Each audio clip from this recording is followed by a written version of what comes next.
Good morning, everybody. We are here with David McGeary of the Harris County Department of Education, and he is here to give us some very important tips on keeping our kids safe in a digital world. So we know they all start using those phones and tablets early on, and so he's here to give us some information to help them form safe habits right off the bat. So David, I'll kind of let you take over, and you can share with us a few tips, and you guys post your questions in the comments, and then we'll ask those questions and hopefully get everything answered for you guys.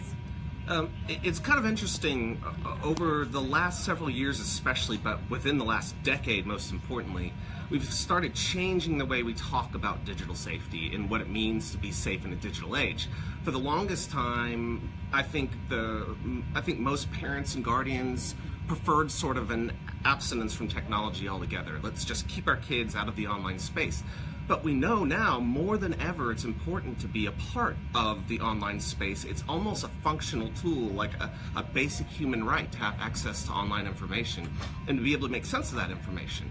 For that reason, when we start talking about digital safety these days, we're not talking about things like keeping them away from this or keeping them away from that. We're talking about the need for kids to be part of a greater experience and for their parents or guardians to be part of that experience too. So the first piece of advice I would give any parent who's worried about keeping their kids safe online is to start talking to them and talk to them very early. Even as young as 2 or 3 years old, when they start getting online with you, when you sit down with the iPad and they're drawing and playing with it, talking to them about the experiences that they're having, that's critically important. And this does two things. Number one, it gives you an opportunity to inform your kids about the good, safe things to do, those positive practices that'll make them better utilizers of technology and better citizens in general. But it also sort of cements in the mind of your kid that this is a topic we should talk about. So down the line, when they are starting to experience more of the online space, when they are beginning to become more independent users of online digital tools and resources, they'll be more apt to come to you and talk to you about that sort of stuff. So you want to open up that dialogue early, and you want to make that part of the culture of your home, that we talk about these things together. I'm sorry, I didn't mean to cut you off. Okay. You mentioned when your kids sit down with you at 2 or 3 and start looking at that stuff online. I think, mentioning how young it happens, and anyone with young kids knows that it takes little to no time for them to sit down and understand how to use an iPad or a phone or any sort of tablet or any sort of smartphone and sort of navigate their way through that. So there might be some parents, I might be one of them, that says, oh, okay, well, my kids are a little older than that, and I didn't start that young, within that young, having that conversation, but really it's never too late. Never too late, yeah. Yeah, the goal is to just make that a habit in your household. And that brings me up to the next tip that I would generally give. Ask your kids questions about the things that they're doing, and it doesn't have to be, paranoia inspired. Has anyone creeped on you? Just ask them general questions. What you doing? What about this particular app or game do you like? Show me what you can do. Sit down there and be a partner with your child in the experiences that they have in the online space. That way they very much look at it as a social time, a thing that they don't do independently, but that they do as part of the social community inside of the household.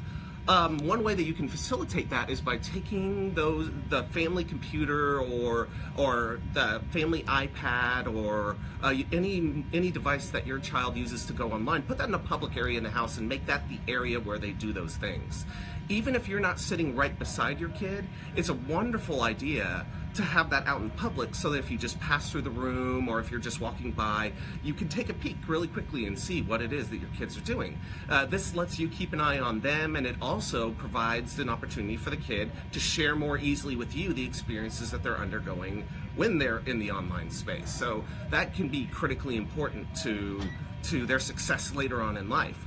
One of the things that we also advocate for a lot now as far as digital safety and just digital citizenship is concerned is not to eschew the online space or the opportunities that are available there. So what you want to do is work with your kids to first and foremost humanize the online space. We have a tendency to look at a screen and lose that meaningful interaction from person to person. Remind them that every time they post something online or anytime they're talking to somebody online, there's another person at the other end of that connection, and building that level of empathy can help them quite a bit, not just in terms of the content that they post, but the awareness that they develop in their interactions. What's a positive interaction and what's a negative interaction? Not to mention, down the line, it helps them to build great habits. We know that the online space has sort of become the default for tracking every aspect of your life. I once listened to a marketing specialist talk about the importance of building your reputation online, and he said instead of convincing people to not post online, worried about posting that one wrong, bad thing that'll follow them for the rest of their lives, have them post as many good things as they can. Bury those bad things in good things, and those good things can be expressions of their interests, expressions of their desires to follow other people to gain information, or what their aspirations are for the future. Those sorts of things can be really important. Teaching our kids to start developing that acumen early to sort of tether the idea of building a positive persona online and tying that to their social media accounts can help them to be better producers later on in life, better citizens, and build that rapport. And we know that more and more job sites are stepping away from traditional methods of background checks, and they're looking at social media as a means to gauge the viability of an employee. Even colleges, to some extent, are starting to look at the social media presence of a kid as opposed to writing the essays, which I think is woeful. I had to go through that. If I had to write 5 pages, they should too. You should but too, right. But no, it's not that way at all. Nowadays, you are essentially building your life story online from the moment you get online until it comes time to make that decision about where you're going to go to college or what company will hire me. And we want kids to be able to go through that together, so that's important. Now, for me, my kids are a little bit younger, Right. But I was surprised to see some of the apps that they were, bringing to me and asking me to put in a password, Right. download. And really, there's a lot of those games that are definitely geared towards younger kids, but still have that interaction with other people. And, I don't know, any tips you can give to parents with the younger kids about how to make sure, those games that they're playing are, in fact, kid-friendly. Yes. And keeping them safe there. All right, the best piece of information I can give you is don't trust the ratings, trust the comments. Now, the most glutted market by a long shot as far as apps are concerned exists for that younger user range. Parents with little kids go crazy over educational apps or any app that may be kid-friendly, and it's the largest selling segment of apps through the Apple iStore or through Android's Play Store. So you want to look for apps that are heavily recommended by other teachers, or if you're part of an organization, you can look at the discussion forums for a parent or a school organization, take those recommendations. But what I generally do whenever I'm talking to parents, especially about the kinds of apps they should get for their kids, look for those features that you know will help the kid be a good digital citizen. So first and foremost, do they provide any sort of warning or explanation of the probable or possible risks of using a device like this? Does the device have, does the app have a feature in it that will allow your child to protect his or herself? So can they block users? And if so, how is that done? Sitting down with your kid and talking about that is really important, but nothing is going to replace the shared experience. If you see a great app that you want to download for your kid, the best thing you can do, rather than just download it and then toss the iPad in the kid's lap, is sit down next to your child and talk about what it is they're doing, follow through the creative process with your kid. Pretty soon they'll be super users. They won't need you at all. But at least if you're there at the beginning during the genesis of the use, you'll be able to walk step by step with them through all of this and look for those danger signs, and then look for those attributes that will allow your kid to stay safe while they're using the app. Great advice.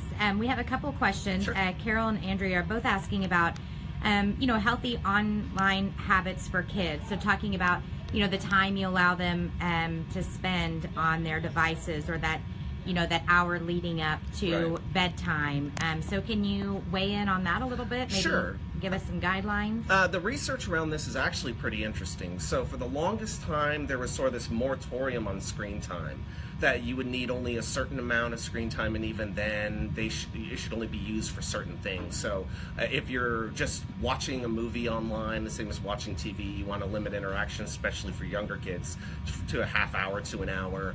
If you're talking to grandma, maybe you can go a little bit longer than that, those sorts of things. But the research also shows that those time limits are actually not quite as important anymore as the way in which that time is used. So if a child is actively engaged in something, say a creative type app where they're painting or creating, that's actually very good, useful time. And in fact, if you look at the hierarchy of learning, creating and sharing is right up there at the top. So whenever your kids have an opportunity to express themselves artistically, whether they're doing it on a piece of paper with crayons or they're doing it with a special app, that's a really good use of their time. Now, as far as approaching bedtime is concerned, obviously you want to slow down screen time, or maybe have a cutoff earlier in the night. Research does also show that people who consume information via especially portable devices, but any device with a screen, it can actually affect your sleeping habits. So closing down that time and then having the bed be a sleep-only area is actually highly recommended for the health and safety of kids, and for adults as well. Another piece of advice that I give a lot of parents who are worried about this is have a charging time, and make it a constant charging time. At 6 p.m., it's time to charge. Keep your chargers down in a public area, keep them in the kitchen or the living room or the den, have everybody plug in their devices for the night, then give them a kiss on the head and tuck them in. But they don't need to be using the screens at night, where it may affect their sleeping habits, and that definitely is still a concern. Great advice. Maria just kind of pointing out that, that having that open communication, that dialogue, and just, not being afraid to talk to your kids about the risks that come along with some of that online interaction. So that's a good point too. Don't be afraid to sort of tell them, depending on their age too, but there's a lot of good stuff that can come out of using these devices, but it can be dangerous as well, and just kind of making sure they know that. Yeah, absolutely. And I think rather than make it a constant talk about this terrible thing might happen, or this terrible thing might happen, or this terrible thing might happen, research seems to suggest that having conversations in general about technology use. What good things are you doing? Show me what you're working on. Watch them play a game and cheer them on as they go. It teaches the child that this is a community activity. And then when something suspicious does arise, prompting them to talk to you about it, to be the responsible adult, is important.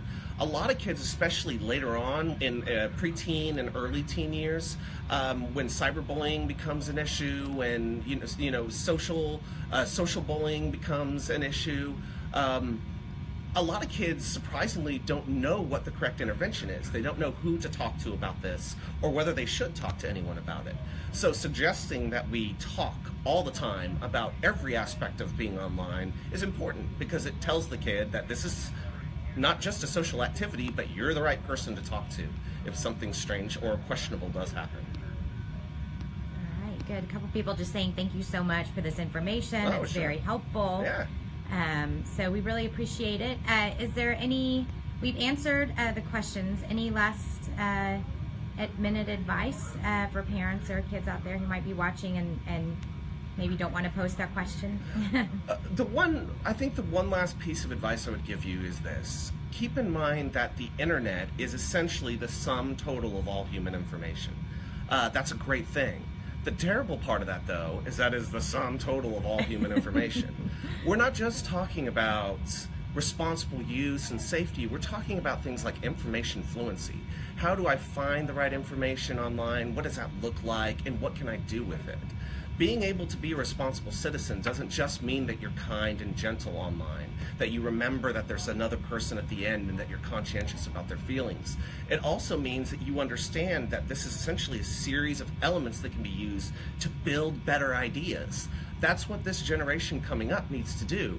They have the onus of taking all of this information online, making sense of it, and then creating new information that's going to help lots of different people. So encourage that creativity. Let your kids shine online, but do it with them. Always be in the shine. And that would essentially be the best piece of advice that I think I can give. That's fantastic. Thank you. You're One so last, welcome. Someone named Amber McGeary, you may or may not know this person. Yeah, I vaguely know who you're talking says, about. hello and great information. So That's my wife. Thank you. Love you, thanks babe. for watching, Amber. Okay, you guys, thanks a lot for your questions. We hope you found this helpful. David, thank you so much. That was great information for all of us. Yeah. Let's all take it to heart and make sure our kids stay safe online. All right, thank you so much. Take care, everyone. Bye-bye.